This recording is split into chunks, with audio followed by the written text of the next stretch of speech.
വസന്ത് തെങ്ങുംപള്ളി, ഇവിടെ നേരത്തെ ന്യായീകരണം ഉണ്ടായിരുന്നത് തന്ത്രിയുടെ നിർദ്ദേശപ്രകാരമാണ് കൊണ്ടുപോയത് എന്നുള്ള ന്യായീകരണം ഉണ്ടായിരുന്നു.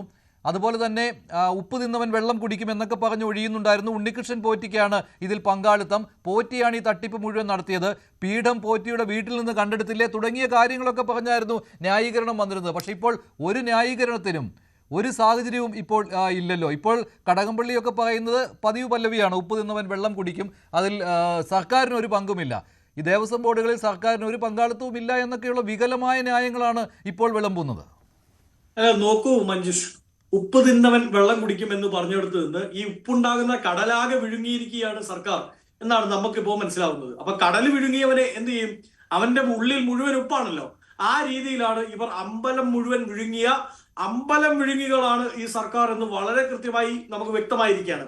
ഈ കേസിന്റെ തുടക്കത്തിൽ തന്നെ ഞങ്ങൾ പറഞ്ഞിരുന്നു, വാസുവിൽ നിന്ന് വാസവനിലേക്കും ഈ പറയുന്ന പ്രശാന്തിലേക്കുള്ള ദൂരം, പത്മകുമാറിൽ നിന്ന് പ്രശാന്തിലേക്കുമുള്ള ദൂരം വിദൂരമല്ല എന്ന് വളരെ കൃത്യമായി ഞങ്ങൾ പറഞ്ഞിരുന്നു. ദേവസ്വം ബോർഡിന്റെ മന്ത്രി അറിയാതെ, ദേവസ്വം ബോർഡിന്റെ ആ കാലങ്ങളിലെ പ്രസിഡന്റുമാർ അറിയാതെ യാതൊരു തരത്തിലും ഇത്തരത്തിലൊരു വലിയ കടത്തിക്കൊണ്ടുപോകൽ, ഇത്തരത്തിൽ വലിയൊരു കൊള്ള, ഇത്തരത്തിൽ വലിയൊരു തീവട്ടിക്കൊള്ള അവിടെ നടക്കാൻ സാധിക്കുമായിരുന്നില്ല. ഒന്ന്, ഇപ്പോ എന്താണ് അവിടുത്തെ ദേവസ്വം ബോർഡിൽ ഉണ്ടായിരുന്ന ശാന്തിക്കാരനെയും ഒക്കെ പഴി ചാർത്തിക്കൊണ്ട് രക്ഷപ്പെടാനാണ് ഇവർ ശ്രമിക്കുന്നത്. അതായത് ഈ ക്ലാഡിംഗ്, ഗോൾഡ് ക്ലാഡിംഗ് കൊണ്ടുപോയതിൽ ഇന്ന ആൾക്കാരുടെ നിർദ്ദേശം ഉണ്ടായിരുന്നു, ഓക്കെ, സമ്മതിക്കുന്നു. പക്ഷെ കൊണ്ടുപോയ ക്ലാഡിംഗ് തിരിച്ചു കൊണ്ടുവരാനുള്ള സമയപരിധി ഉണ്ടല്ലോ, ആ സമയപരിധി എന്തുകൊണ്ടാണ് സർക്കാർ മെയിൻറ്റെയിൻ ചെയ്യാഞ്ഞത്? മാത്രമല്ല, അത് തിരിച്ചു കൊണ്ടുവരുന്ന സമയത്ത് ഇതാ ഇത്രമാത്രം സ്വർണം മിച്ചമുണ്ട് എന്ന് വാസുവിന് ഈ പറയുന്ന പോറ്റി ഒരു ലെറ്റർ എഴുതുമ്പോൾ അത് അങ്ങനെയൊന്നും പറ്റില്ല, തിരിച്ചിവിടെ കൊണ്ടുപോവാ വാസു എന്ന് പറയേണ്ടതിന് പകരം ഞാൻ അത് പരിഗണിക്കാൻ വേണ്ടി ഇതാ താഴേക്ക് അതിനെ ഡെലഗേറ്റ് ചെയ്യുന്നു എന്ന് പറഞ്ഞുകൊണ്ടൊരു കൗണ്ടർ നോട്ടാണ് വാസു എഴുതി വെക്കുന്നത്. അതായത് പോറ്റി മുതൽ വാസു വഴി പത്മകുമാർ വഴി ഈ പറയുന്ന ഏറ്റവും അവസാനത്തെ പ്രസിഡന്റ് പ്രശാന്ത് അടക്കം വാസവൻ അടക്കം അറിഞ്ഞുകൊണ്ടുള്ള ഒരു തട്ടിപ്പാണിത് എന്നതിൽ സംശയം വേണ്ട. ഇപ്പൊ നേരത്തെ എന്റെ സ്നേഹിതൻ ശ്രീ രാഹുൽ ഈശ്വർ അടക്കം പറഞ്ഞു ഏതാണ്ട് 2.5-3 കിലോ സ്വർണമാണ് എന്ന്. നോക്കൂ, അതിന്റെ വില ഏതാണോ? 3.5 കിലോ സ്വർണം എന്ന് പറഞ്ഞാൽ ഏതാണ്ട് അറൗണ്ട് ഒരു 500 പവൻ സ്വർണം എന്ന് കൂട്ടൂ. 500 പവൻ സ്വർണത്തിന്റെ ഈ 2.5-ലും 1.5-ലും ഒന്നും നിർത്തണ്ട കേട്ടോ.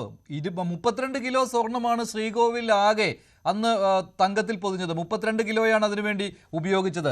അതിലിപ്പോൾ കണ്ടെത്തിയിരിക്കുന്നത് ഈ വാതിലിൻ്റെയും കട്ടിളപ്പാളികളുടെയും ദ്വാരപാലക ശില്പങ്ങളുടെയും സ്വർണ്ണപ്പാളികളുടെ കാര്യമാണ്. ബാക്കി എന്തൊക്കെ പീഠത്തിൻ്റെയും ഒക്കെയാണ്.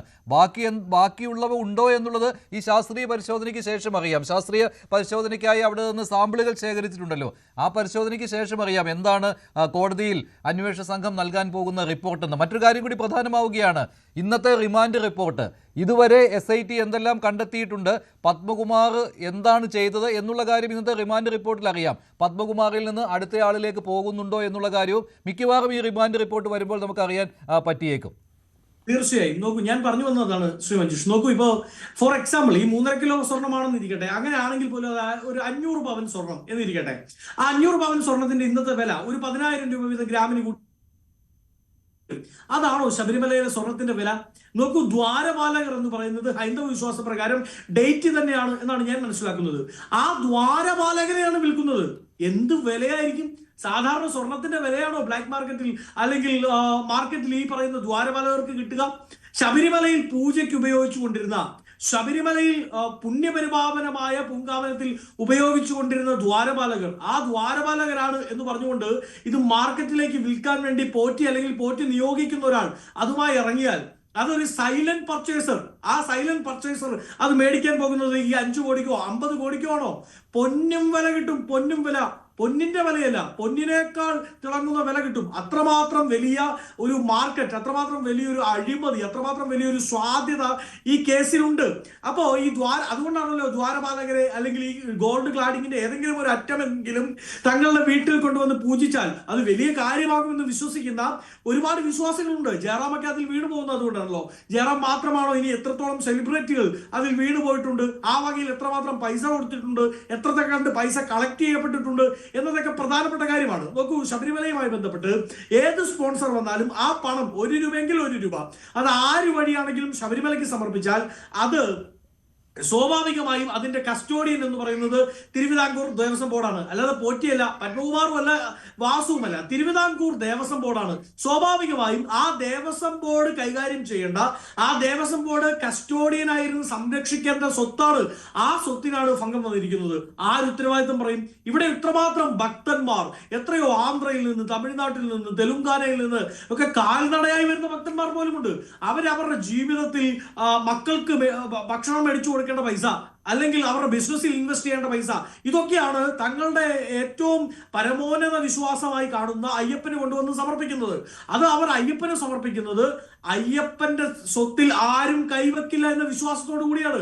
ഹിന്ദു വിശ്വാസ പ്രകാരം അയ്യപ്പൻ ഒരു മൈനറാണ്. അപ്പൊ ആ മൈനറിന്റെ സ്വത്ത് സംരക്ഷിക്കേണ്ടത് കസ്റ്റോഡിയൻ ആയിട്ടുള്ള ദേവസ്വം ബോർഡാണ്. അപ്പൊ സ്വാഭാവികമായും അയ്യന്റെ സ്വത്തിൽ തൊട്ടാൽ ആ കൈകൾക്ക് പിന്നീട് ചലനശേഷി ഉണ്ടാവില്ല എന്ന് വിശ്വസിക്കുന്ന ആയിരക്കണക്കിന്, പതിനായിരക്കണക്കിന് വിശ്വാസികളുടെ വിശ്വാസത്തെ ദൈവം നേരിട്ടിറങ്ങി സംരക്ഷിച്ചു എന്നാണ് ഞാൻ വിശ്വസിക്കുന്നത്. ശരി, ശ്രീ വസുദേവൻപള്ളി, ശ്രീ പണിക്കർ, ഇവിടെ ഈ 2019 നടന്നത് ഈ അന്നത്തെ തങ്കം അത് അവിടെ ഇല്ല എന്ന് വരുത്തി തീർക്കുവാനുള്ള ഒരു ശ്രമമായിരുന്നു. അതുകൊണ്ടാണല്ലോ ഈ സ്വർണ്ണമല്ല, ഗോൾഡ് പ്ലേറ്റ്സ് അല്ല, കോപ്പർ പ്ലേറ്റ്സ് ആണ് എന്നുള്ള രേഖപ്പെടുത്തൽ ഉണ്ടായത്. നോക്കി എത്രത്തോളം ആസൂത്രണമാണ് ഇതിൽ സംഭവിച്ചിരിക്കുന്നത്. എക്സിക്യൂട്ടീവ് ഓഫീസർ ഒരു തവണ ഗോൾഡ് പ്ലേറ്റ്സ് എന്ന് രേഖപ്പെടുത്തിയത് തൊട്ടടുത്ത ദിവസം ഒരു കത്തിലൂടെ എൻ വാസു ആ ഗോൾഡ് പ്ലേറ്റ്സ് എന്നത് സൗകര്യപൂർവ്വം ഒഴിവാക്കി കോപ്പർ പ്ലേറ്റ്സ് എന്നാക്കി മാറ്റുന്നു. അത് ഈ കട്ടിളപ്പാളികളുടെ കാര്യത്തിലാണ്. അത് 6-ാം തീയതി ആയിരുന്നു, 2019 മാർച്ച് 6-ാം തീയതി.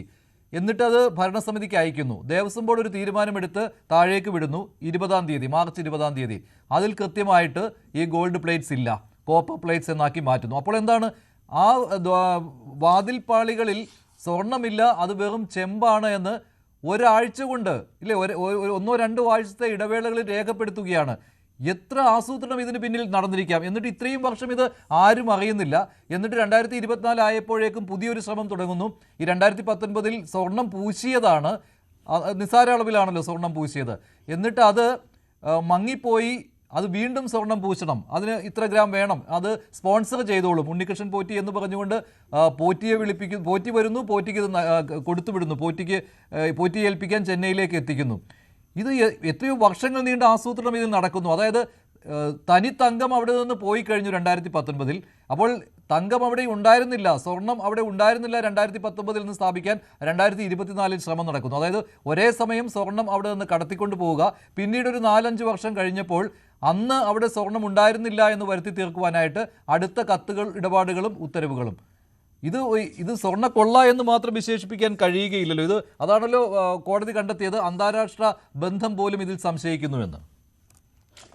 മഞ്ജുഷ്, നമ്മളിതിനെ സത്യസന്ധമായി വിലയിരുത്തിയാൽ ശബരിമലയിൽ 2018-19 ശേഷം ഇങ്ങോട്ട് 2024-25 കാലഘട്ടം വരെയും നടന്നിരിക്കുന്ന സ്വർണവുമായി ബന്ധപ്പെട്ട, തിരുവാഭരണവുമായി ബന്ധപ്പെട്ട എല്ലാ തട്ടിപ്പുകളും